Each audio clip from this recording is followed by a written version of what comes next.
right now, prioritizing our kids' mental and emotional well-being, that's it. That is number one above everything else. We want to be their soft place to land. We want to have that strong, loving, connected relationship with them. Welcome to Tilt Parenting, a podcast featuring interviews and conversations aimed at inspiring, informing, and supporting parents raising differently wired kids. I'm your host, Debbie Reber. I get a lot of questions emailed to me about parenting and supporting our awesome kids. And while I would love to respond to every single one, it is just not possible, or I would spend all of my time replying to emails. So I've decided to record periodic solo cast episodes where I'll answer some of the more common questions I get from people in the Tilt community. And as part of that, I feel compelled to include a disclaimer, and that is to say that I don't have the answers to everything and to all the problems that I know so many of us are experiencing. Obviously, I am in this with you. But I am happy to share what I know from my experience and training and what I've gleaned from the many parenting experts I have the opportunity to learn from and that I consider to be colleagues and friends. I'll also do my best on these episodes to share resources with you to dive deeper into the concepts that I talk about on these shows, including books you might want to check out, other podcasts to listen to, and anything else I can come up with to support you through this time. I'll release these solocast episodes every few months, and we'll see how it goes. If you have questions that you would like me to answer for future episodes, you can either fill out the podcast suggestion form on the Tilt Parenting website, or you can email your question to me at debbie@tiltparenting.com. Again, I get a lot of emails every day, so if you write to me and you don't hear back from me, just know that I did receive it, I did read it, and I will do my best to answer your question on a future episode. Before I get to those questions, most of you know that this fall I co-produced a webinar series called Parenting in Place. Well, we have a brand new 8-week winter series happening right now, featuring weekly live events on topics like motivation and stress, sex and gender, raising ethical children, resiliency, and more. The series features 8 events, access to replays for anything you missed, downloadable takeaways and resources, all for one low price. Join us by registering at tiltparenting.com/masterclass. And now here is my special solocast episode. Okay, I'm just going to dive right into question number 1.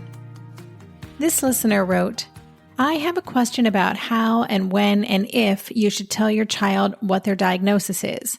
We're waiting back on results of our evaluation for my oldest child, and I will soon have to wrestle with this. We got the evaluation because he wants to go back to school, unlike my 7-year-old who is also differently wired, and they had taken away his IEP in the middle of last year. I've never gone for a diagnosis because we prefer to focus on his strengths and not label, but we need it for talking to the school and getting the right supports in place. This is such a great question. I get asked this a lot, actually, and I guess I'm going to start my answer by just saying that it's complicated. Much like some people's relationship status on Facebook, it's complicated. If we think about labels and diagnoses, especially for younger kids, they're really about identifying areas where a child could use additional accommodations or supports in order for them to thrive in school and be successful. I love that in your question, you talk about preferring to focus on strengths, and I'm sure listeners know this is very much the lens through which I suggest we see differently wired children. So I think it's important to recognize that we do focus on strengths, and we also want to recognize that there are some very real challenges that come with all kinds of labels and diagnoses. And our kids also deserve to get the kinds of supports and systems in place so they can tap into their strengths despite those challenges, so those challenges don't hold them back. So you asked when, how, and if you should tell your child about their labels or diagnoses. And personally, I think part of the way that we remove the stigma associated with many labels is by talking openly about these different ways of being neurodivergent and normalizing them.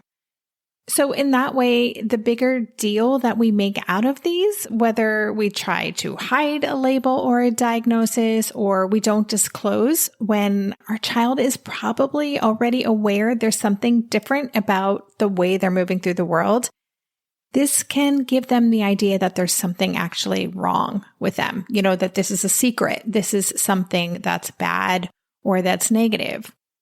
I also know that when not given information and a child is not thriving, or they're getting in trouble, or they're really struggling in school or with friends or with emotional regulation, not understanding why that's happening for them, they might make that mean there is something really wrong with them. So giving them information can be really helpful, and helping them to see that actually, this is why you have a really hard time regulating your emotions, or this is why you feel things so intensely. This is why you sometimes struggle when you're in this environment because of X, Y, and Z. When we share this information with our kids in a way that is supportive and calm, that's not awfulizing the difference, but rather, is focused on brain science and the neuroscience and more of that place of, wow, isn't this interesting? This is what's going on with you. And this explains some of the things that can be hard for you. That can be so empowering to a child. I don't know that there's a magic age for when to tell kids. Often they know long before we tell them that there's something different about their wiring. I have shared the story that before I disclosed to my son that he had ADHD, we were reading a book together. And I think he must have been 7, and the character had ADHD, and he asked me, "Oh, do I have that?" And I turned to him and I said, "Well, why? Are you recognizing some of yourself in this character?" And he said, "Yeah, I am actually." Our kids often know.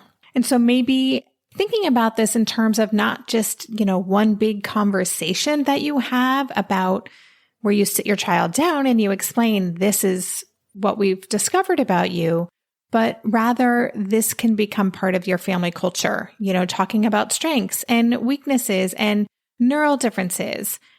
Also, we know that many of our kids do not fall far from the tree. So maybe we as parents have our own learning disabilities and other ways of being atypical, and we can be talking out loud about our differences. So again, it just becomes normal. It doesn't become a big thing. It just is part of who we are, and we embrace it in that way.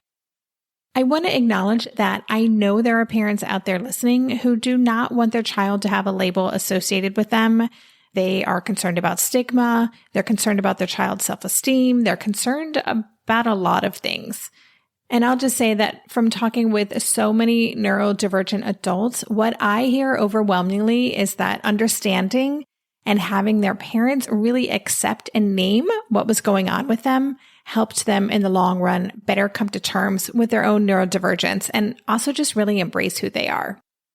So I guess in summary, my answer is that I am pro sharing labels and diagnoses with our kids. I'm pro making this a part of our regular conversation, not a kind of once and done big talk, but rather just this ongoing dialogue about learning styles and brain science and strengths and challenges. And I'm also pro starting this from a pretty early age. I hope that's a helpful answer. We'll be right back after this quick break.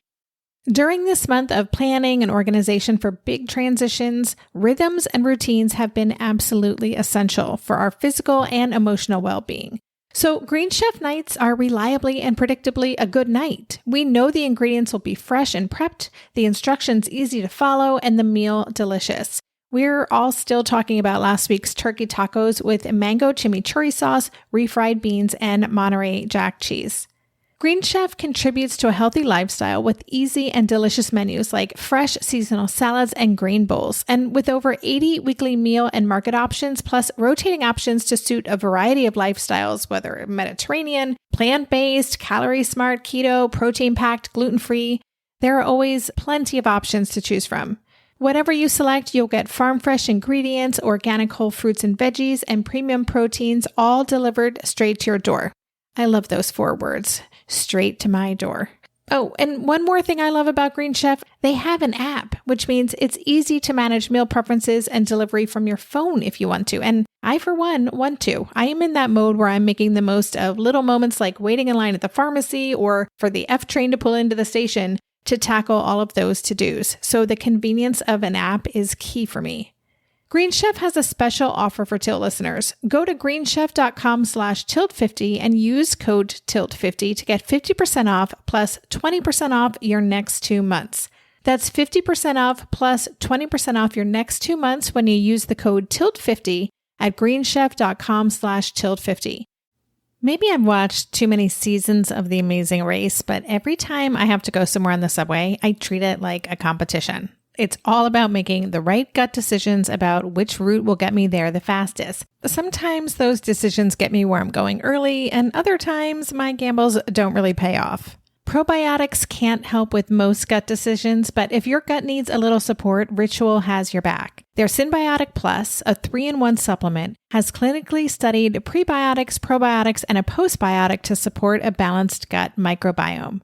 I've been using Symbiotic Plus for about 6 months now, and it's become a core part of my morning routine. I take the mini capsule every morning while making my way through my inbox, whether I'm at home or I'm on the road, because it doesn't need to be refrigerated. And the capsule itself is delayed released, which helps it survive the harsh conditions of the upper GI tract for delivery to the colon, and that's exactly where we want it to go. Ritual invested in a study modeling the human colon, which showed that Symbiotic Plus significantly increased microbial diversity and the growth of beneficial bacteria. There's no more shame in your gut game. Symbiotic Plus and Ritual are here to celebrate, not hide your insides. Get 25% off your first month for limited time at ritual.com/tilt. Start Ritual or add Symbiotic Plus to your subscription today. That's ritual.com/tilt for 25% off. Okay, I'm going to move on to my second question. This listener wrote, my 5-year-old ADHD ODD child can become verbally and physically aggressive when she can't get her way. We are mindful of her triggers and make sure we're sensitive with transitions, etc., but she goes from 0 to 100 in a split second. When she's raging, we try strategies like giving her space, acknowledging the big emotions, removing ourselves. This makes her even more mad. Nothing we try seems to work. Any advice or suggestions would be appreciated. Okay, so before I answer this question, I just want to say that I feel you. I have been there many times. People listening to this are probably nodding right along with you. This is really difficult when our kids are explosive and we can kind of predict things that are going to set them off, but the strategies that we're using don't seem to be working. And we also really want this behavior to change because it's hard. I mean, it's hard for our kids. It's hard to see them so dysregulated. And it's also hard to be on the receiving end of the really big explosive behavior. So I'm going to share 2 ideas with you. The first is probably something that's on your radar already, but I'm going to talk about it anyway. And that is Dr. Ross Greene's work on the collaborative and proactive solutions model. So Dr. Ross Greene, of course, wrote the book, The Explosive Child. And in that book, he talks about a way to work with kids who are easily frustrated and chronically inflexible. And in his problem-solving approach, he talks about something called Plan B. This is really proactively planning around what he calls the unsolved problems. So the behaviors are really signs that there are some unsolved problems, and that is where we want to focus our attention. So in the case of your daughter, it's clear that you know that certain transitions can set her off no matter what you do to prepare or plan for them. So continuing to get really curious about what are the lagging skills there? What are the unsolved problems? And then working with your daughter to try to come up with some solutions together. I also want to acknowledge, I know that 5 years old might seem like a young age to start trying to do this, but I don't believe that it is too young. I was looking on the Lives in the Balance website. That's Ross Greene's website where he talks about this in great detail. And speaking to the question of how young is too young, it says, Plan B includes ingredients that are crucial the instant a child is born. Empathy, trying to understand what's making a child uncomfortable or unhappy, and trying to find realistic and mutually satisfactory ways to address whatever is getting in the kid's way. Ross Greene says that when we focus on solving problems rather than on modifying the behaviors that are byproducts of those unsolved problems, we're addressing the real issues setting in motion the challenging behavior. And when we get those problems solved, we reduce the challenging behavior at the same time. So I will just say, I think that Ross Greene's problem-solving model is fascinating. It is something that we have used in our family for many years. If it's not on your radar, I encourage you to check it out. You can, of course, start by reading the book, The Explosive Child. You can go to the Lives in the Balance website, which has a lot of free resources and PDFs and videos where you can learn more about this model. There's a great Plan B Facebook group if you're on social media, and you can really learn how to apply this problem-solving model to very specific situations that you might be going through. In a nutshell, the collaborative and proactive solutions model is a way of collaborating with our child to identify the unsolved problems and then working with them to come up with solutions. Of course, it's more involved than that, but I will just say that it's a respectful approach to dealing with challenging behaviors, and I am a big fan. Also, I've had Dr. Ross Greene on the podcast maybe 3 years ago, so if you want to listen to that episode, he walks me through this approach. I will have links to that episode, to the book, to the Lives in the Balance website, all on the show notes page for this episode. And you can find that at tiltparenting.com/session 243. Okay, so that's Plan B and collaborative and proactive solutions. The second thing I wanted to talk about in relation to this question is to speak about what to do in the moment. Because again, when explosions happen, when the big meltdowns happen, and we're faced with a child who is incredibly dysregulated, it can be so difficult. So I also just want to offer this. It is really important that we as parents and caregivers take care of ourselves, not just before, not just after these meltdowns happen, but also in the moment. And when I say take care of ourselves, I'm talking about our emotional well-being, our energetic well-being, as well as our physical well-being. So if we can have a plan for ourselves in advance for how we're going to respond when this happens, not if, but when it happens, this is really going to help us out. Because I don't know about you, but this has been the case for me. I hear it from parents all the time. Many of our bad decisions as parents or the poor choices we make are because we have that deer in headlights moments. You know, we're faced with an upset child, maybe in a public space. We don't have a plan for what we're going to do.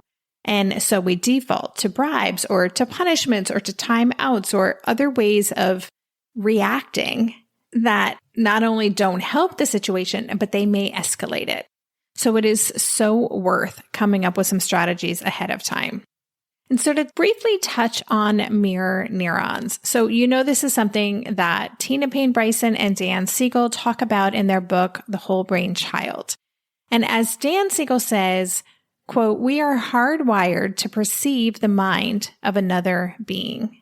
And so as Dan and Tina write about in their books, our kids are reacting to what's happening in our brains, right? They're basically matching our moods or our energy. I'm just going to share a quote from Dan Siegel. He says, "When we attune with others, we allow our internal state to shift, to come to resonate with the inner world of another. This resonance is at the heart of the important sense of feeling felt that emerges in close relationships." So I wanted to share that because these mirror neurons can play a big role when we are dealing with a dysregulated child. And it's really just important to understand why in the moment we want to have our own coping strategies to stay calm or to return to calm and to make sure that energetically what we're putting out there is calm, still, safe energy. I also wanted to share what I learned from Dr. Becky Bailey. She is the founder of the Conscious Discipline Method. She is phenomenal in this space. And when I had her on the show and I asked her this very question, I I wanted to know, how do we in the moment take care of ourselves? How do we tap into our own inner calmness so we can support our child when they are having a really hard time? And I loved her answer. And again, this is another podcast episode I highly recommend going back and listening to. I will have the link in the show notes page. But she talks about a couple things. One is deep belly breathing, that really deep breathing where when we inhale, our belly comes out, and when we exhale, our belly goes in. I just want to acknowledge too, you might be listening to this and thinking, yes, I get it. Breathing's important, but don't discount this. Science shows us that deep breathing profoundly changes our wiring. It profoundly changes what is happening inside of our bodies. So Dr. Bailey says, do that deep belly breathing. She suggests that we do that deep inhale, maybe for a count of 4, and then exhale slowly, even slower than the inhale, maybe for a count of 6 or 8. And when we do that deep inhale and exhale a couple of times, that actually engages our parasympathetic nervous system, and that will calm us down. While we're doing that, Becky encourages us to literally talk to ourselves, to just tell ourselves, I'm safe, keep breathing, I can handle this. Just saying that to ourselves calmly, I'm safe, keep breathing, I can handle this, while we're taking those inhales and those exhales. And lastly, she says that we really want to open our hearts. She actually recommends that we touch our heart with our hand. That helps bring our awareness, our attention to our heart. And that when we do that, that also helps us be really present in that moment. And when we do that, our children can actually feel the intention of that shift. Our tone will change. The way that we're responding to our child will change. Our face will soften. Our voice will soften. And in that moment, Becky says, our child will have that felt sense of safety. And that's already going to help them start to calm down, while also taking care of ourselves in that moment, nurturing ourselves. I'm just going to share one other tip that Becky Bailey shared with me. It is something she calls the Q-tip method. So Q-tip stands for quit taking it personally. And I just love this because it reminds us that when our child is dysregulated or they're having a meltdown, they're having a really hard time, it's not about us. It may feel like it's about us, but really our child is having a really hard time. So when we quit taking it personally, we can remind ourselves that it's our child's struggle. And when we kind of separate ourselves from their struggle and we don't get wrapped up in it or enmeshed in it, we can put ourselves in a position of, how can I support my child? How can I help my child get regulated again? As opposed to, how can I control my child, or how can I make them do something, or how can I fix this, right? So looking at their behavior through that lens of support for what is really hard for them right now. Again, for listeners who want to dive into all the things I've been sharing more, I will share resources from Dr. Becky Bailey, from Dan Siegel, and Tina Payne Bryson in the show notes. I've had all of them on the show. We've talked about these concepts in more detail. And so the show notes, again, for this episode will be at tiltparenting.com/session243. Also, Dr. Bailey's website has a lot of great free resources and videos where you can kind of watch how to use this approach with a dysregulated child.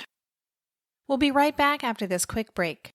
Hey there, it's Debbie. I love making this show and sharing conversations about how to support our awesome neurodivergent kids. I've seen how even one little insight from an interview can spark a big shift in daily life. But I know that raising complex kids can be messy and lonely. And just when we think we figured it out, something comes up that boots us right back to feeling overwhelmed and stuck. That's why I've poured everything into creating a way for parents like us navigating complex parenting journeys to join together and chart a path that feels positive, hopeful, and doable.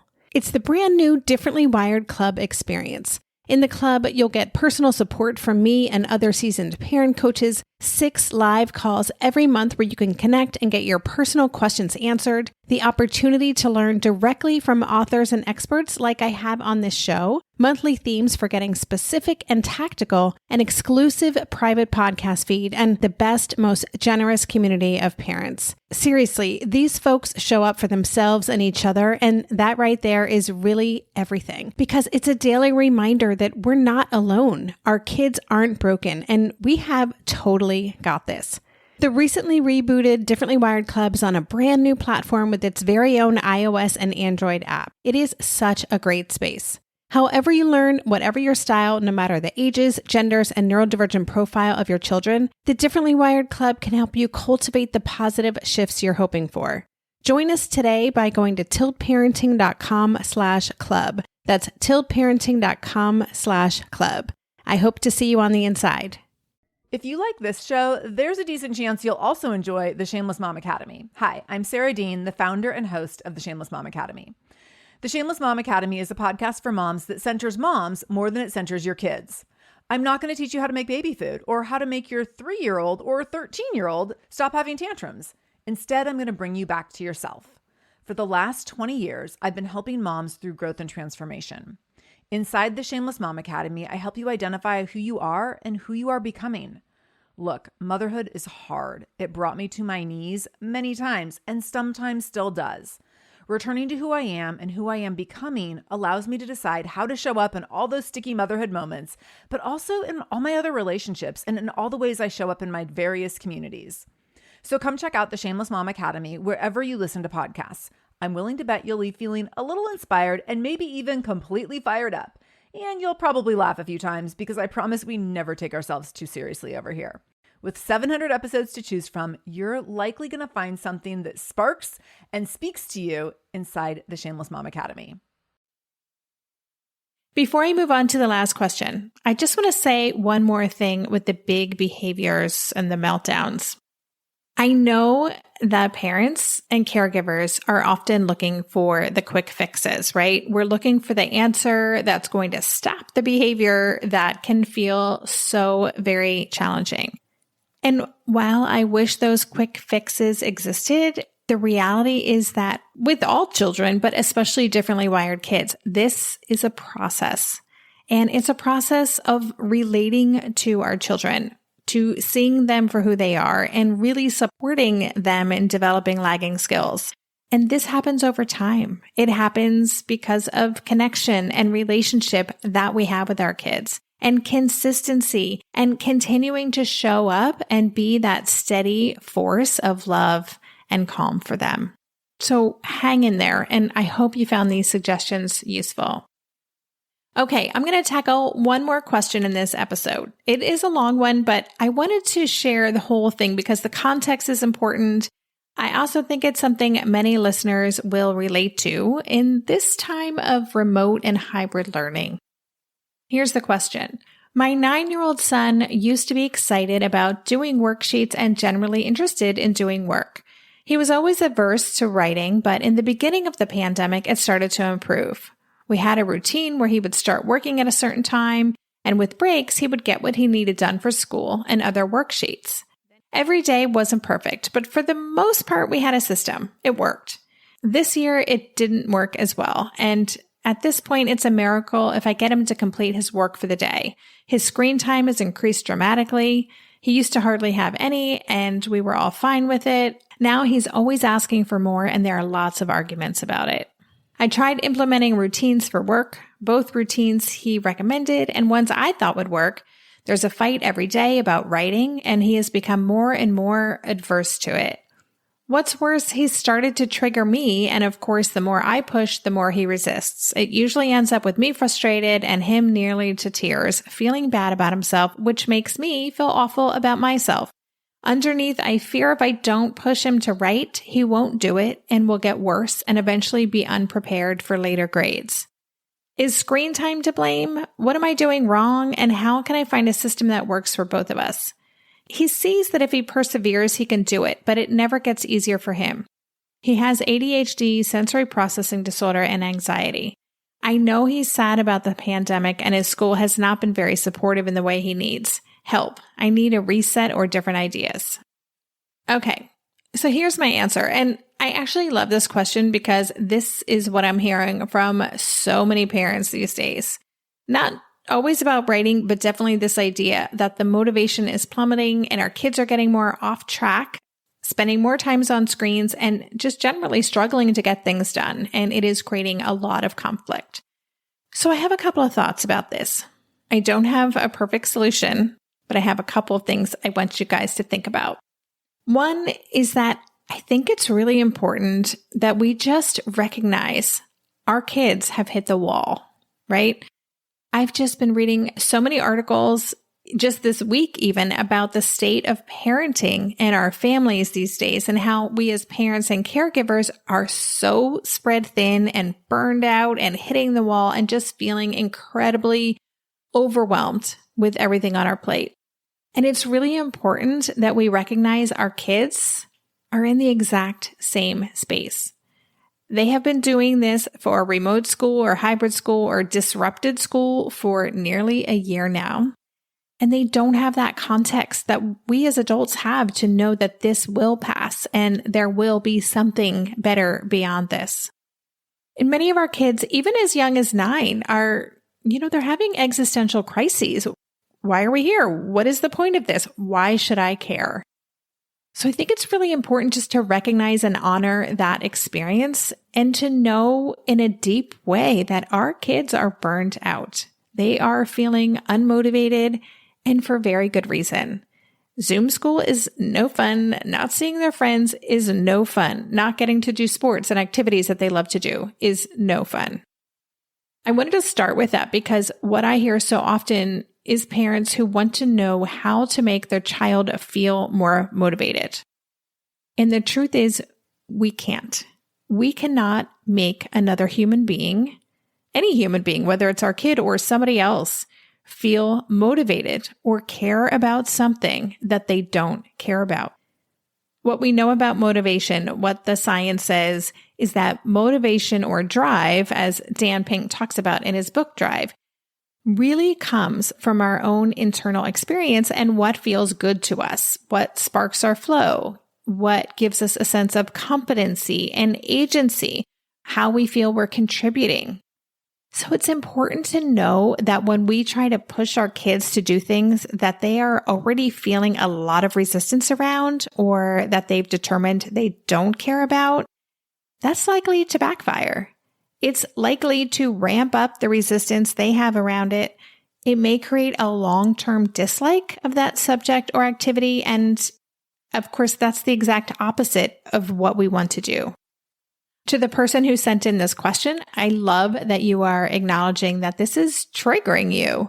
You're aware that it's sparking your own fears about what will happen down the road if your child doesn't make progress with this writing right now. Love that you recognize that because I think that's what we all do, right? We project out into the future and make all of these things that we perceive as challenges, play them out to some really limited future, right? With no potential. And so that's where I would encourage you to do some of your own deep inner work. I know you asked me for strategies for your child, but I really want to talk about us as parents, right? Question those beliefs.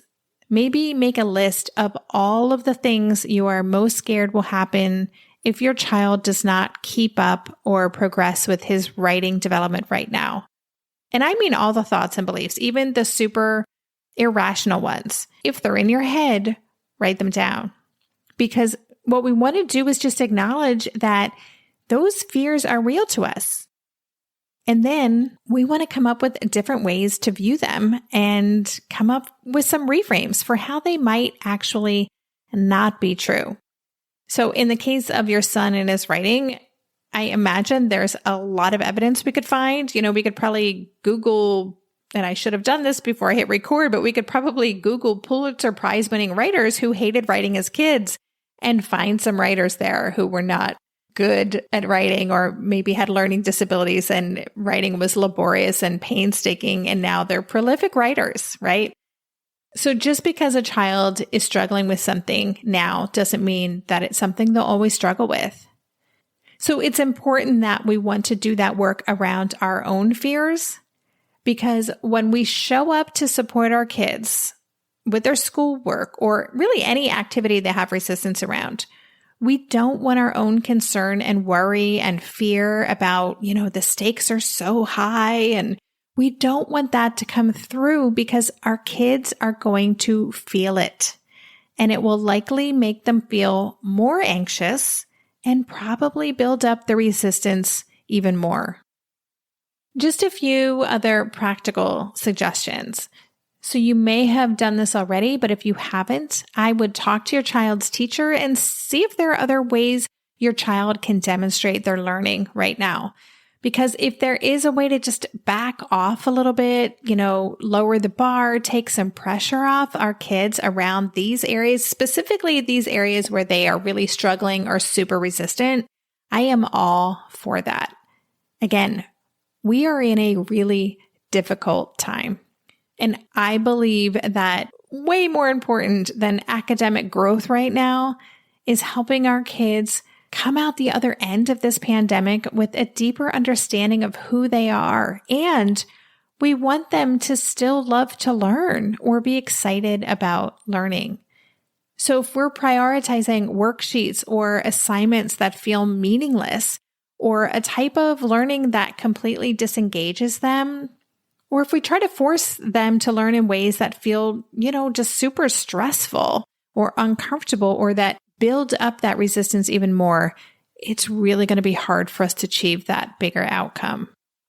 So if schools are willing, some are, some aren't, but I would start the conversation to accept something in a different form, right? It could be a drawing or a video project, maybe an art project, an audio project. Maybe there's even a way to incorporate, you mentioned your child's into video games. Maybe there's a way to incorporate your child's favorite video game into something that he needs to deliver for school. There are so many ways to be creative about this stuff. And if there's a way to tap into your child's interests and use that to achieve learning and to work on these skills, that would be the ideal right now.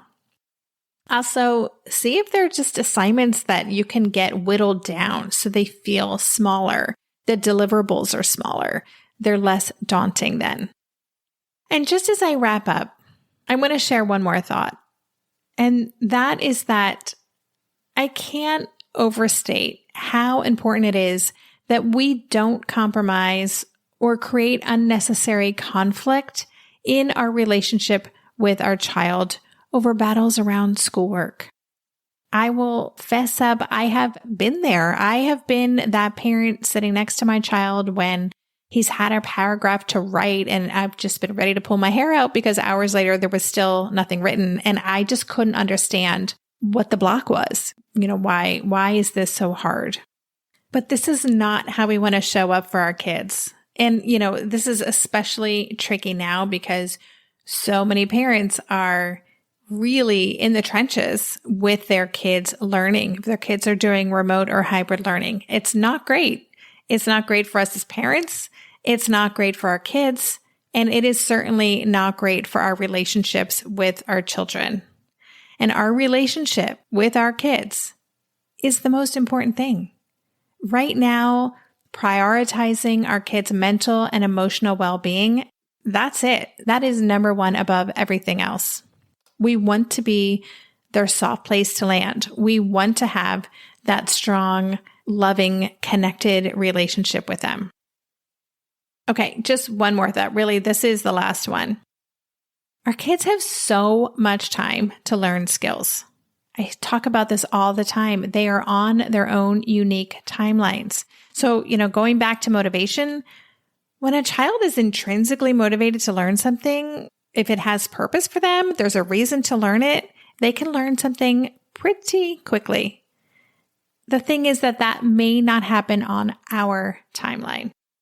So if I can just end this episode on this note, it would be to remember that the most important thing we can do for our kids is to help them understand who they are, help them understand what their strengths are, how to leverage those strengths, how to recognize their areas of challenge, help them understand how to ask for the support they need so that eventually when they launch, they have a good sense of self and they feel like they know how to navigate getting what they need to create the life that they want, right? That's what we're doing here. We are raising humans who become self-actualized adults. So I really encourage listeners who are feeling a lot of fear or worry over what's happening in your kids' school or academic world now to focus on connection and relationship with our kids and look for opportunities to help them better understand themselves. To not stress so much about the worksheets, not worry so much about the little assignments, not let schoolwork interfere with the emotional well-being of our kids and our families. All right. Well, that is the end of this SoloCast episode. I want to thank everyone who sent in questions. If I did not get to your question, I'm holding on to it. I will try to get to it for a future episode. If you have something you want me to tackle for an upcoming Ask Me Anything podcast, you can always email it to me at debbie@tiltparenting.com, and I will try to get to it in a future show. Thanks so much. You've been listening to the Tilt Parenting Podcast. For the show notes for this episode, visit tiltparenting.com/podcast and search for this conversation. If you like what you heard on today's episode, I would be grateful if you could take a minute to head over to Apple Podcasts and leave a rating or a review. Thank you so much for helping us stay visible so people who would benefit from the show can easily find it. If you want to support the show and help me cover the cost of production, please consider joining my Patreon campaign. To support the show, just visit patreon.com/tiltparenting.